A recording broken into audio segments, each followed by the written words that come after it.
সুপ্রিয় দর্শক, এই মহিলার জামাই থাকে কাতার, ধরছে নতুন বাতার। এই মহিলার সাগরে আইসা দিতে চাইছিল সাঁতার দিতে আইসা হালকা করে কট। সুপ্রিয় দর্শক, যেখানেই কট সেখানেই সাংবাদিক সাধক। আচ্ছা ভাই, ঘটনাটা কি, আপনি কেমনে কি একটু আমাদেরকে একটু বিস্তারিত বলেন ভাই। এখন আপনি কি চাচ্ছেন? ওনার কি আপনি বিয়ে করতে চান নাকি চান না, একটু বলেন। না ভাই, আমি বিয়ে করতাম না ভাই। ভাই জি ভাই, আপনারা কি সিদ্ধান্ত নিছেন? তাদেরকে কি বিয়ে পড়ায় দিবেন? অবশ্যই বিয়ে পড়ায় দিবেন। সবার বিয়ে পড়ায়। আচ্ছা, একবার আমরা এই আপুর মুখ থেকে শুনি। আচ্ছা আচ্ছা, হ্যাঁ হ্যাঁ, জামাই আছে। তার জামাই আছে, তুমি দেখা করতে আসছো, কিন্তু বিয়ে করবা না তা তো হইতো না, তা হইব না। আমরা তো এটা মেনে নিতাম না ভাই। আপনারা কোনটা কইন? না ভাই, এটা মানার মতো না ভাই। আচ্ছা ভাবি সাহেব, আপনার হাজবেন্ড আছে। আচ্ছা, আপনার হাজবেন্ড কোন দেশে থাকে? ভাই মুখ ঘুরে নেবা। এদিক থাকেন, এদিক থাকেন। কোন দেশে থাকে? দুবাই থাকে। দুবাই থাকে। তো ওই ছেলে কি আপনার কি লাগে? বলেন কি লাগে? মুখটা উঁচা কর। বলেন কি লাগে? বয়ফ্রেন্ড।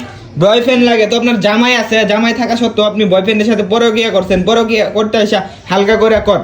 সুপ্রিয় দর্শক, আগে ভিডিওটা শেয়ার করুন, তারপর ভিডিওটা দেখুন। আসলে তাদেরকে কি বিয়া দেওয়া হইব না ছাইরা দেওয়া হইব?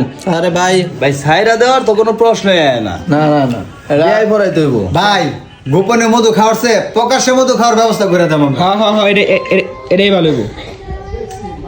ভাই এখন তুমি কি কিছু কইবা?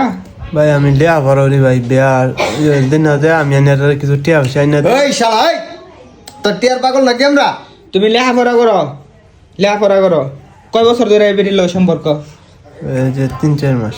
3-4 মাস। এই বেটির জামাই আছে, তুমি জামাই থাকা সত্ত্বেও তুমি তার লগাইছো, কি লিগাইছো? আমার ফোন দিয়ে আনছে। তোমারে ফোন দিয়ে আনছে না? এই আওয়াল তুই মাত ধরে ফোনতেছে।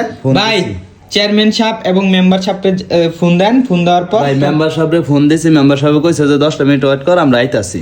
আইতাছে। অন তাগর অপেক্ষায় দাঁড়ায় রইছি। ও, এটাই ভালো হইছে। ভাই যেন আমার কথাটা হইলো, কি ভাই? এই মায়া জানা আছে, হ্যাঁ হুম। এই মায়ের আইনের দেখে মনে হতো সুবিধার না ভাই, দেখে তো মনে হচ্ছে জামা হইলো বিদেশ থাকে, তাহলে কষ্ট করতে আছে। হ্যাঁ, আয়া পরকিয়া করতেছে। এটা খুবই খারাপ করছে। আচ্ছা, আপনার হাজবেন্ড কি আপনার টিয়া পয়সা দেয় না? জি ভাই। হ্যাঁ দেয়। তাহলে আপনি এই যে তারে কেন আনছেন আপনার বাসায়? বলেন, এদিক তাকান কেন আনছেন? ওই সেরি মাতাঙ্গা ভাই, বুঝুন না কে লিগানছে? হ্যাঁ, এটা কি বাইঙ্গা কোন লাগে আপনারে?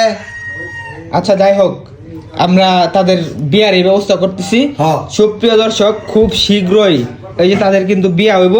এই মেম্বার সাহেব আসতেছেন, মেম্বার সাহেব আসলেই কাজী ডেকে তাদেরকে 10 লক্ষ টাকা কাবিন দিয়ে বিয়া দেওয়া যাবো। প্রিয় দর্শক, আগে ভিডিওটা শেয়ার করে সবার মাঝে ছড়িয়ে দেন, এমনকি পরকীয়া থেকে দূরে থাকবেন।